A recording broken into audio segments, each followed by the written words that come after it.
elədi versiyası var. İstədim daha maraqlı bir söz istifadə edeyim. Gənc sahibkarlar, biznes layihələri, startaplar, investisiyalar və innovasiyalar. Söhbət yalnız iş adamları, sahibkarlar üçün nəzərdə tutulan təlim və tədbirlərdən getmir. Çünki Bakıda 6-17 yaş arası uşaqlar üçün gerçək iş mühiti ilə tanış olmaq imkanı var.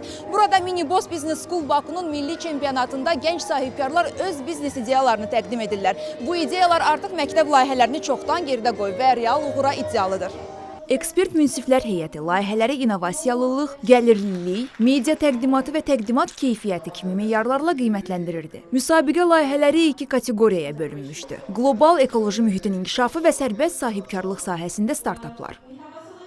Bugün Miniboss Business Məktəbi tərəfindən milli çempionat təşkil olunur. Aprel ayında keçirilmiş Startup Business Forumunda uşaqlarımız, şagirdlərimiz 22 layihə təqdim etmişlər və sponsorların, həmçinin investorların dəstəyi ilə bu layihələri həyata keçirmişlər. Bugün isə onlar artıq hazır məhsul və xidmətlərini münsiflər heyətinin qabağında nümayiş etdirirlər. Ümumiyyətlə, mən hesab edirəm ki, təhsilin mütləq şəkildə faydası olmalıdır. Faydası təkcə diplom almaq, məktəbi bitirdim, yaxşı qiymətlər aldım deyil. Tədbiqi faydası olmalıdır. Ona görə də məktəb yaşından uşaqları biz hazırlaşdırmalıyıq.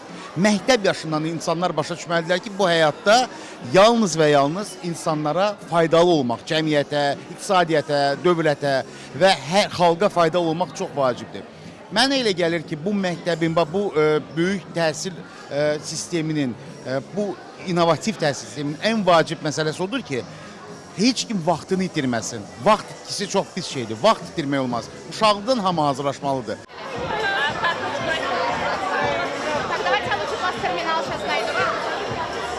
Birinci ilimdir Miniboss Business Məktəbində və bizim komandamız adı Rusibayev komandasıdır.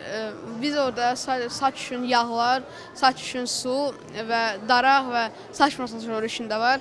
Onlar hamısı rozmarindən ibarətdir və mən də çıxış etdim. Çox gözəldir və adamların saç töküləndə o lazım olur ki, saçları çox sağlam çıxsın və bizim yağımızın və suyumuzun içində heç bir ximikat yoxdur. Bu həqiqətən də möhtəşəm bir təcrübə idi. Bu yolda mənə dəstək olan hər kəsə, müəllimim Miss Seyrana, valideynlərimə və layihəyə töhfə verən dostlarıma təşəkkür etmək istəyirəm. Deyəcək söz tapmıram. Sadəcə hər kəsə sonsuz təşəkkürlərimi bildirirəm. Qarşıda isə Maldiv adaları var. Məhz iyul ayında orada gənc sahibkarların beynəlxalq görüşü dünya çempionatı baş tutacaq. Məktəblilər artıq sübut etdilər ki, yaş heç də maneə deyil. Əgər ideya, komanda və iddialı hədəflər varsa, kim bilir, bəlkə elə burada gələcəyin biznes liderləri yetişir.